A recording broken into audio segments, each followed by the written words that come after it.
என்னது வெங்காயம் தக்காளி இல்லாமல் ஒரு லஞ்ச் பண்ண போகிறோமா? சூப்பராக பண்ணலாம், வாங்க பண்ணிடலாம்.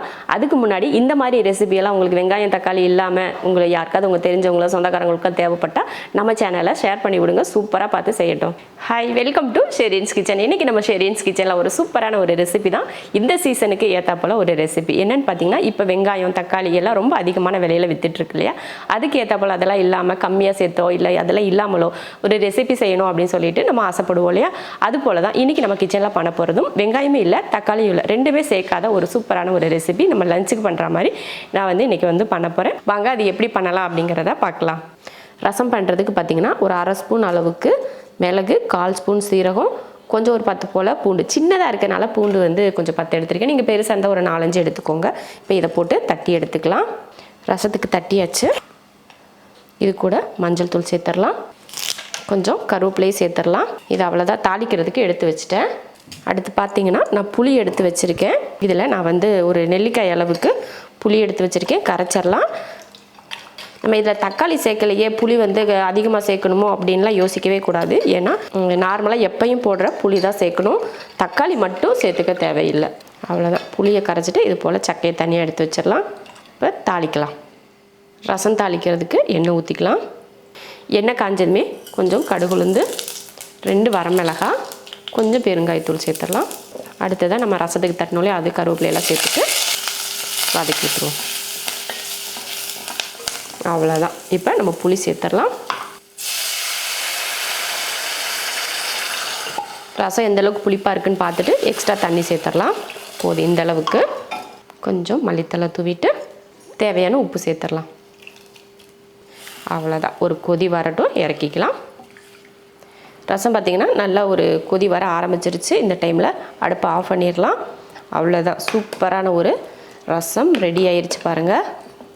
சூப்பரான ஒரு புளி ரசம் செஞ்சு முடிச்சிட்டோம். இதுக்கு ஒரு துளி தக்காளி தேவையில்லை, ஒரு வெங்காயம் தேவையில்லை.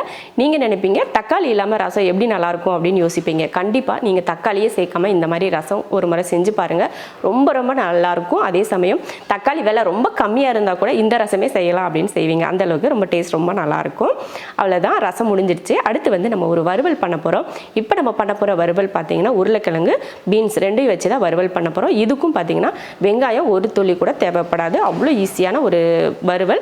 அதே சமயம் டேஸ்ட் ரொம்ப நல்லாயிருக்கும். இது ரசத்துக்காக மட்டும் இல்லை, நீங்கள் வெரைட்டி ரைஸ் எது செஞ்சாலுமே இந்த மாதிரி ஒரு சைட் டிஷ் செஞ்சிங்கன்னா சூப்பராக இருக்கும். அந்த மாதிரி தான். இப்போ நான் காய்கறியெல்லாம் வெட்டி வச்சுருக்கேன், வாங்க எப்படி பண்ணலாம் அப்படிங்கிறத பார்க்கலாம். நான் உருளைக்கிழங்கும் பீன்ஸும் இது போல் பெரிய சைஸாகவே வெட்டி எடுத்து வச்சுருக்கேன். பார்த்தீங்கன்னா உருளைக்கிழங்கும் அதே மாதிரி தான் இருக்குது, பீன்ஸும் அதே பெரிய சைஸில் தான் வெட்டி இருக்கேன். ரெண்டும் சேர்த்து ஒரு 300 - 400 கிராம் அளவுக்கு இருக்கும். இப்போ காய் ரெடியாக இருக்குது. இப்போ தாளித்து விட்டுறலாம். ஒரு கடாய் வச்சு எண்ணெய் ஊற்றிடலாம். இப்போ எண்ணெய் காஞ்சதுமே கடுகுளுந்து, கொஞ்சமாக சீரகம், கடுகு சீரகம் பொரிஞ்சதுக்கப்புறமா இப்போ நம்ம வெட்டி வச்சுருக்க காய்களை சேர்த்துடலாம். அடுத்ததாக பார்த்திங்கன்னா தேவையான அளவுக்கு உப்பு, கொஞ்சமாக மஞ்சள் தூள். இப்போ இதை நல்லா கலந்துருவோம். கலந்துட்டு ஒரு 2 நிமிஷத்துக்கு நல்லா வதக்கி வேக வச்சுக்கலாம்.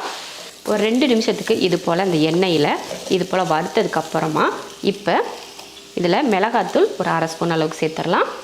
கரம் மசாலா ஒரு 1/4 ஸ்பூனுக்கும் கம்மியாக சேர்த்துக்கிட்டால் போதும். அடுத்து மல்லித்தூள் ஒரு 1/2 ஸ்பூன். அடுத்ததாக பார்த்திங்கன்னா நான் இவ்வளோ ஒரு 2 ஸ்பூன் அளவுக்கு கசூரி மேத்தி எடுத்திருக்கேன், அதையும் சேர்த்துடலாம். சேர்த்துட்டு கலந்துருவோம்.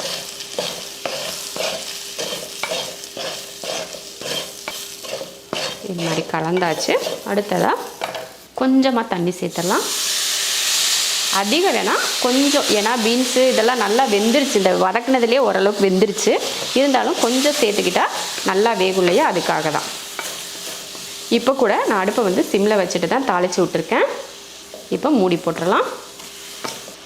இப்போ மூடி வச்சுருவோம். காய் நல்லா வெந்து அந்த தண்ணி வற்றட்டும். அருமையாக தண்ணியெல்லாம் வற்றி பார்க்கவே ரொம்ப அருமையாக இருக்குது பாருங்கள். நல்லா காரசாரமாக இருக்கும் போல் இருக்குது, அந்த மாதிரி அருமையாக இருக்குது. இப்போ இறக்குறதுக்கு முன்னாடி கொஞ்சம் மல்லித்தலை கருவேப்பிலை தூவிடலாம். வெங்காயமே நம்ம இதில் போடலை, வெங்காயம் போடாமல் அருமையான ஒரு உருளைக்கிழங்கு பீன்ஸ் வறுவல் ரெடி. நல்லா சுக்கா சாப்பிட்ற மாதிரி இருக்குது பார்க்குறக்கு. அந்த கசூரி மேத்தி போட்டிருக்கோம் இல்லையா, அதோட மனம் அப்படியே வீடே தூக்கலாக இருக்குது. அவ்வளோதான். இப்போ அடுப்பு ஆஃப் பண்ணி விட்டுலாம். இன்றைக்கி நம்ம ரசமும் இந்த மாதிரி ஒரு உருளைக்கிழங்கு பீன்ஸ் போட்டு வறுவல் பண்ணியிருக்கோம். ரொம்ப அருமையாக இருக்கும். சிலருக்கு வந்து ரசம் சாப்பிடணும் அப்படின்னாலே பிடிக்கவே பிடிக்காது. அவங்களுக்கு இந்த மாதிரி ஒரு வறுவலை செஞ்சு அந்த ரசத்தை ஊற்றுங்க, சூப்பராக சாப்பிடுவாங்க. என்னடா இப்படி ஒரு சூப்பரான ஒரு சைடிஷா அப்படின்னு சொல்லிட்டு யோசிப்பாங்க. அதே சமயம் வெரைட்டி ரைஸ் சாப்பிட்றவங்களுக்கும் பிடிக்காது. அவங்களும் இந்த வறுவல் கொடுத்தா வெரைட்டி ரைஸ் ரொம்ப நல்லா இருக்கே அப்படின்னு விரும்பி விரும்பி சாப்பிடுவாங்க. அந்த மாதிரியான ஒரு ரெசிபி தான் ரெண்டும். என்னடா ரொம்ப சிம்பிளாக இருக்குது அப்படின்னு சொல்லிட்டு யோசிப்பீங்க. எல்லா நாளுமே நம்ம ஹெவியாக வீட்டில் வந்து சமைச்சிட்டு இருக்க மாட்டோம். என்னைக்காவது ஒரு நாள் சரி ரசம் வச்சுட்டு ஏதாவது ஒன்று பண்ணிக்கலாம் அப்படின்னு தோணும் இல்லையா? அந்த மாதிரி ரசமும் இந்த மாதிரி வறுவலும் பண்ணிக்கோங்க. ரொம்ப ரொம்ப நல்லாயிருக்கும். கண்டிப்பாக இதை ஒரு முறை ட்ரை பண்ணி பார்த்துட்டு எப்படி இருக்குன்னு சொல்லிட்டு கமெண்ட்டில் சொல்லுங்கள்.